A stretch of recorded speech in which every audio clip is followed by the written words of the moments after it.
Welcome to the Coachzing Show, offering you the latest creative content marketing tips to help you work less, earn more, and help more people. Are you a coach singer yet? Join the community where the world's best coaches, therapists, authors, and speakers come to discover the latest industry trends and partner with other like-minded professionals. Go to coachzing.com/community to join. And now, here's your host, Doug Foresta.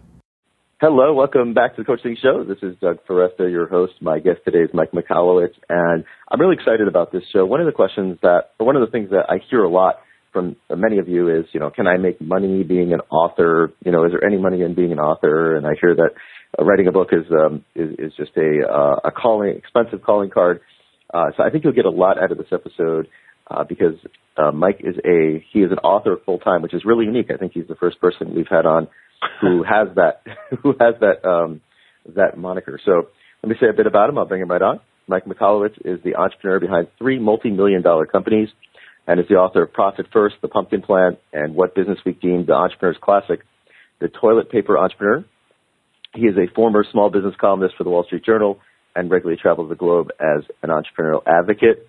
And you can learn more about him at www.mikemichalowicz.com. That's MIKEMICHALOWICZ.com. Of course, we'll put that link on the show page. Mike Michalowicz, thank you for joining me. Oh, thanks so much for having me, Douglas. I appreciate this. So I'd love to start with that departure point about you're pretty unique in terms of people we've had on the show in that you actually are an author full time. Is that correct? Yeah, and that kind of got me giggling.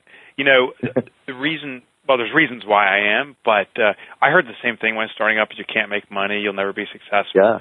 I met with Tim Ferriss and said, "Hey, can you make money being an author?" And his input was dramatically different than people that weren't. And I think what came out of it is a great lesson for me that if I ask people, especially the naysayers of if they'll be successful, I need to respond with a question saying, "Well, how has been your success?" And I find that people that have successfully done something have a greatly different perception than people that have never done it in the first place. Right, so people they're giving you their own perspective of what's possible. Yeah, exactly. Saying, "Oh my God, no one makes money as an author," and I tried to write a book, and no one makes money that way. But Tim Ferriss was like, "Yeah, you make a lot of money," and I was like, "Huh." So I met also with Michael Gerber, Guy Kawasaki, and I asked him, I was like, "Hey, can you make money, selling books?" I said, "Yeah, you can make a lot of money." And when you speak to the people that are performing at the level you want in that industry, the lesson is always different than just kind of the general folks that don't have any experience in it but want to render an opinion anyway. So I know my listeners will hurt me if I don't ask you the next question, which is about how have you been able to become a full-time author and earn a living that way? So I didn't step into it slowly. I didn't dip my toe in the water. I dove into it, which sounds like the riskiest move. I think in hindsight it's the smartest move. So when my survivability, if that's even a word, if my life depends on the success of a venture, the chance of it being successful is much greater. So I first said, I want to be an author. It's something that it really calls to something, a purpose I have in life of kind of getting the message out on certain things about business. And I felt this is the best way to do it. But I did go in blindly. I didn't know what I was doing. And I made a lot of mistakes on the way. But none of them could stop me because literally my life depended on it. I went all in this with no plan B. And right. I started writing, Yeah. Yeah. No, I've heard that before. People say that one of the big mistakes is when they really don't have to do it, it's just kind of human nature that you won't do it. Yeah, there's an old story. They call it burn the boats. Maybe you even heard that phrase. And how the story goes, there was this army that was attacking another army. But this army that was doing the attacking was actually an inferior army. It was like kind of, say, the American colonial army versus the British, superior military. And so what happens in the story is the inferior military is coming and landing on an island where the superior military is, which if you're in a defensive position militarily, you're in a superior position. And when the boats landed of this weaker army, the soldiers got off the boats, and the general looks at them and says, "Men, burn the boats."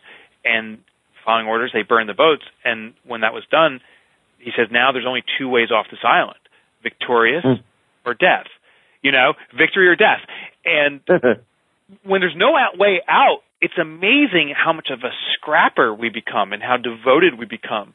And letdowns just become frustrations, as opposed to a letdown becomes, this isn't working. And when you can take an alternative path and something doesn't work your way, it's an affirmation that's not working.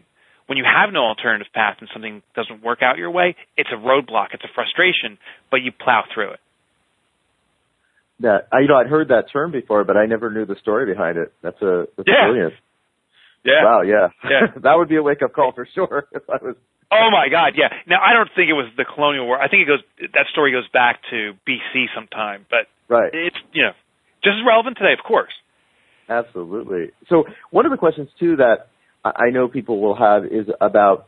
So you've been very successful. You've written you've written obviously some very well received books. What are your favorite ways to market your books? How do you get them out in the world in a bigger way? Yeah, so it's niche marketing. So a book, and I'm sure you've heard this, a book is a product like any other product.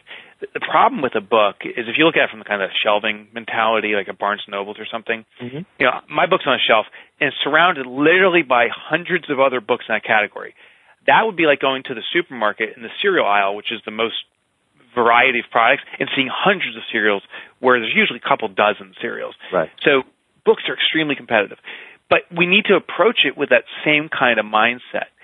The first thing is, who's the niche I'm going after?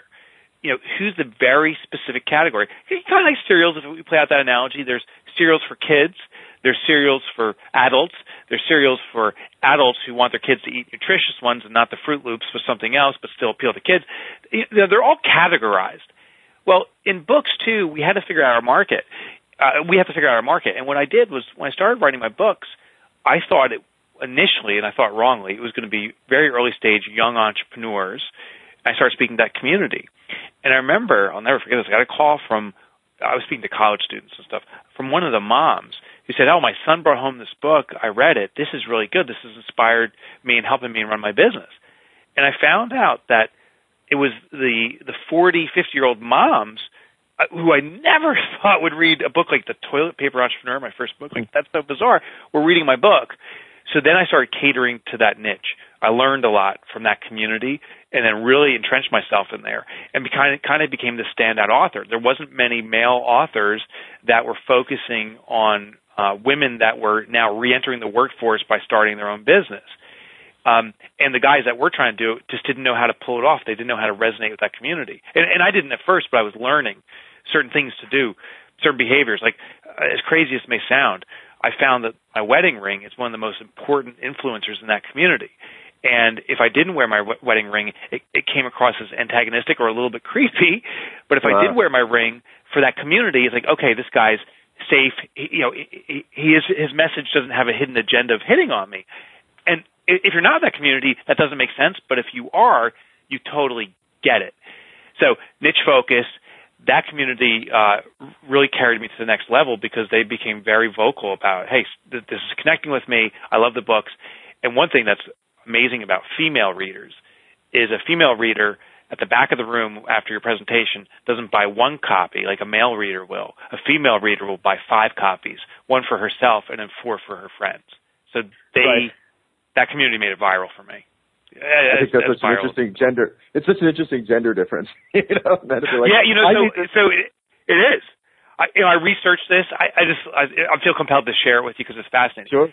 I found behaviorally, men are driven by trophies, right? So if your car is nicer than my car, you're winning in the male perspective.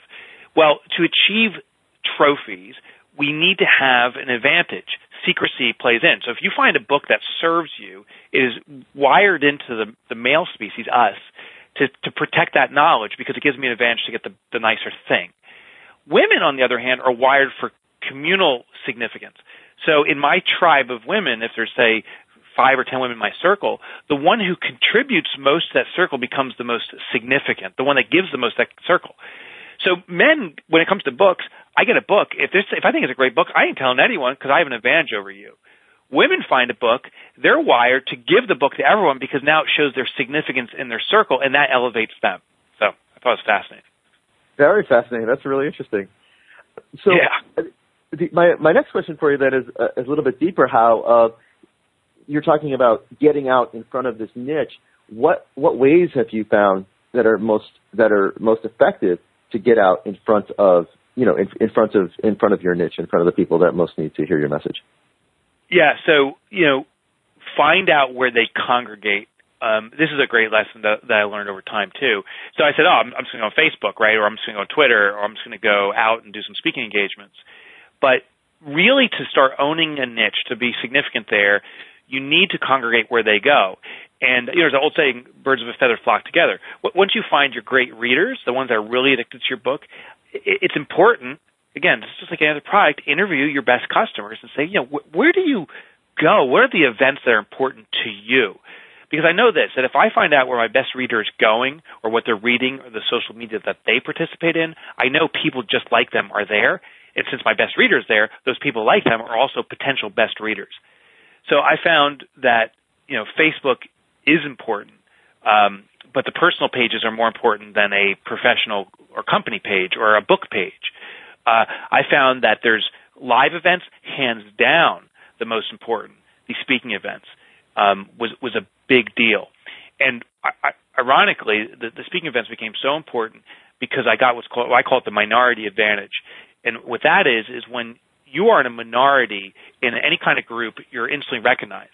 If you're an absolute minority, meaning you're a minority of one, just yourself, you get deference or favor of the community. They're like, oh, here's the oddball in the group. I will support him. If you're a small minority of like 3 or 4, then it's like, ooh, who are those creeps or those outsiders? So there's resistance to minorities. But when you're a minority of one, you're embraced.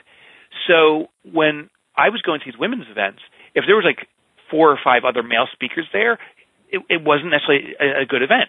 If I went to events where I was the only male in the room, everyone noticed me. How can you not see who's the guy here? Right. So, and then you get support of the community because you're such an outsider. They embraced you.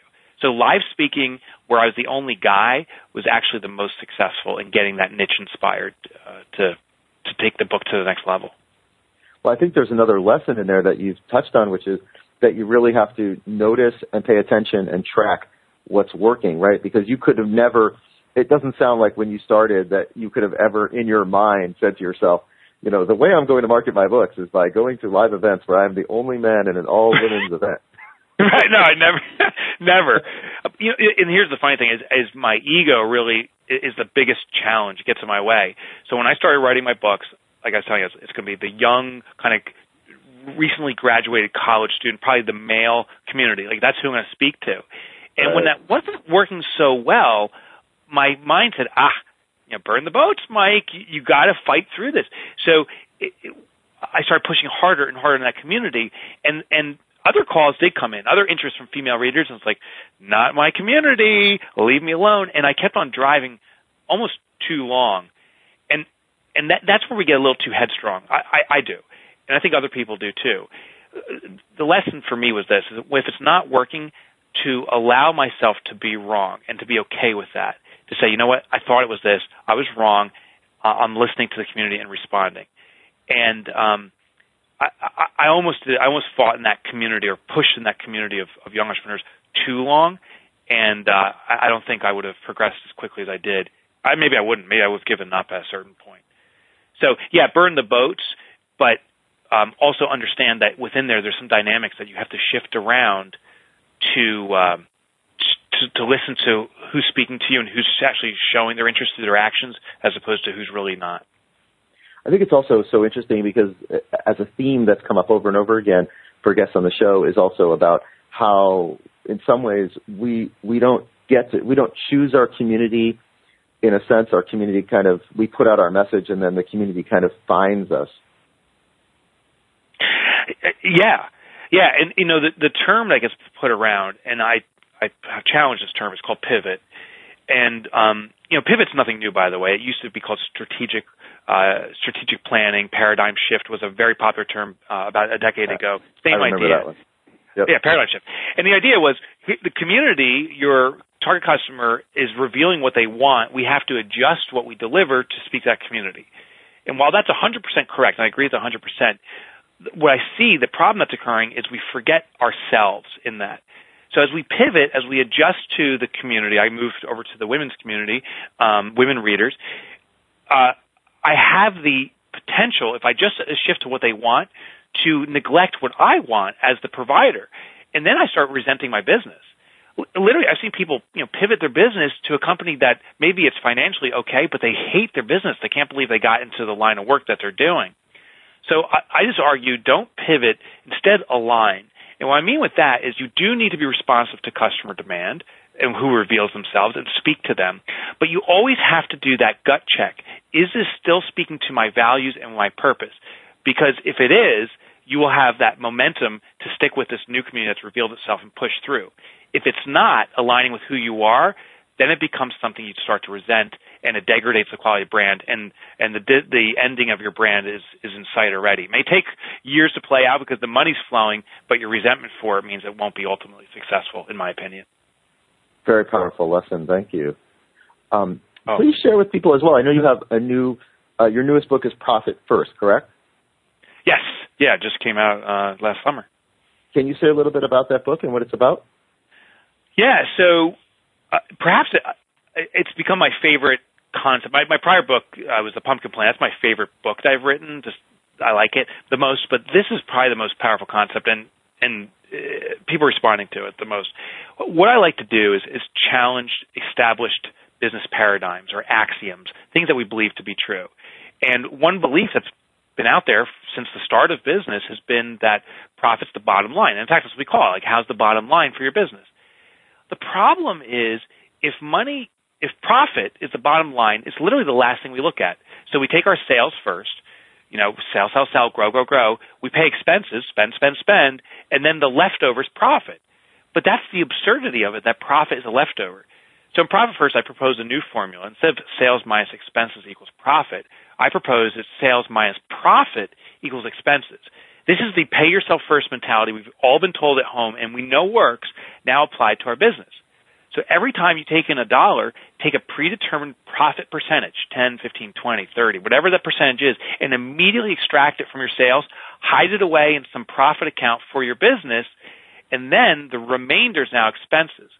And what happens is just by flipping the model this way, by taking our profit first, expenses are no longer, sales no longer support expenses. Expenses is the leftovers. Expenses are now reduced, and it forces frugality.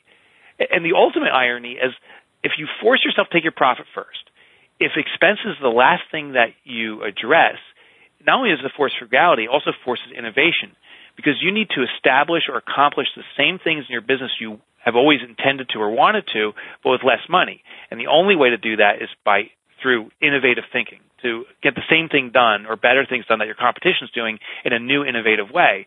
And ironically, it's the innovators that grow the fastest, that are the ones that just take over an industry out of nowhere. So the whole philosophy of this book is take your profit first. Not only does it force you to be profitable, and quarter after quarter you'll be taking a profit distribution in your business, which is great, it also forces and brings about innovation, which is the best way to grow. And I know that you've also, what's really interesting as well is that you created a whole membership organization that I think is kind of an outflow of this book, right? Yeah, I started a group called Profit First Professionals, and I'm not an info marketer. Well, actually, it's kind of facetious because I am. I mean, I write books, right? That's the ultimate information product. So I take it back. I am an info marketer in that regard, but I'm not an online info marketer. You don't see me act now. You have 10 seconds left before the price goes up stuff. But what I realized is instead of doing that, there's a lot of lessons to be learned in selling that kind of informational product and empowering a community to use it to in turn sell their services. So instead of saying, buy this, you'll have a better life, I reached out to a specific community, accountants, bookkeepers, and business coaches too, and said, you can use this formula and system and now make it part of your business, make it an embodiment of what you do, and no longer be that transactional accountant, do the taxes, it's year end, do the taxes. Now you can help guide your clients, become almost a consultant to them on how to drive profitability in your business. And I started it this past summer too, right after the book came out, and we now have 70 members. We have a quote unquote global presence, meaning we have like about 10 people that aren't in the U.S. That's what I call global. But it's growing, and it's become a very effective tool for accountants and bookkeepers. So it's interesting. It's a nice outcropping for an author, and if any of your listeners want to be an author, listen, you can make it in books. That's how I got myself going, was through books. But then these outcrops come that are really nice complements to what you're doing. And one last thought is it actually now continues the momentum. So my small membership of 70, but growing, of members are like, Mike, when's the next book coming out? We want to leverage that momentum you have. So I've become kind of the marketing brand, and my colleagues through this organization become they execute the process. Mike Michalowicz, also please tell people again how they can find you. Yeah, so all my books, downloads, sign up. I used to write for the Wall Street Journal for about 3 years. I have some articles you can get. If you go to MikeMichalowicz.com, give your best stab at spelling that. Google does find me. You can sign up there. And if you want to learn more about our organization, it's called ProfitFirstProfessionals.com. Mike Michalowicz, thanks for joining me today on the Coachzing Show and for sharing your words of wisdom with our listeners. It's been a joy. Thanks for having me, Douglas. Thank you. So thanks, everyone, again for listening. We'll be back Monday through Friday with more great guests, helping you to work less, earn more, and help more people through creative content marketing. Till next time, this is Doug Foresta at the Coachzing Show. Thanks for listening to the Coachzing Show. Need help getting your book out of your head and onto paper? Need help marketing your books or speaking engagements? We can do it for you. Go to Coachzing.com to learn more. Are you a Coach Zinger yet? Join the Coach Zingers community where the world's best coaches, therapists, authors, and speakers meet. You'll get exclusive access to private mastermind calls where you can get instant marketing help from industry experts. Plus, we'll help you forge deals and partnerships with other like-minded professionals. Go to CoachZing.com/community to join now.